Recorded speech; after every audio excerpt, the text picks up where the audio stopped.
ते आज जे आमगे हांगा ग्रामसभा जो इशू जाल्लो तो म्हणल्यार जे आमी स्पेशल ग्रामसभा घेवन रिजोल्यूशन घेतलें की हांगा पळोवच नाका आनी ताका परमिशन दिवची न्ही आनी रिवोक करची म्हणून सगळें. सो ती हेणी फुडें फॉवर्ड केलीच ना कळ्ळें. सो आमी कितें सांगलें पंचायती आतां की तुमी जर सेक्रेटरी करप्शन करता तुमी सेक्रेटरीच्या एंटी करप्शन ब्रांचा फायल करा म्हण कंप्लेन. पंचायत तें सुद्दां करपाक रेडी ना म्हणजे पंचायत आनी सेक्रेटरी दोगांय मेळून करता. जशें हांवें लास्ट टायम सांगलें हितून भितर की तुमगेले elected representative plus the bureaucracy हितून भितर दोगांय इनवॉल्ड आसा. सो आतां हें आमकां डायरेक्ट एग्जांपल मेळ्ळें की सेक्रेटरी जो आसा तो थंय फॉवर्ड करपाक तयार ना आनी जर आमी पंचायती सांगलें की तेजेर तुमी एक्शन घेया तेजेर एंटी करप्शन ब्रांचा फायल करा नाल्यार तेजेर डिसिप्लिनरी एक्शन घेया म्हणून पंचायत तेंय करपाक तयार ना. कळ्ळें तुमकां प्रॉब्लेम कितें जाता म्हणजे हे दोगांय मेळून हांगा कोळसो हाडपाक सोदता. This is what is happening. तुमचें कितें डिसिजन?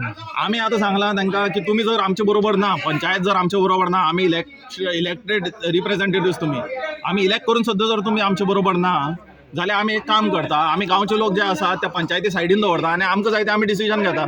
आमकां जाय जाल्यार आमी वता आनी तुमी कोर्टान केस घालतात करप्शन कितें एंटी करप्शन ब्रांच हितून फायल करपा जाय तेजेर फायल करता.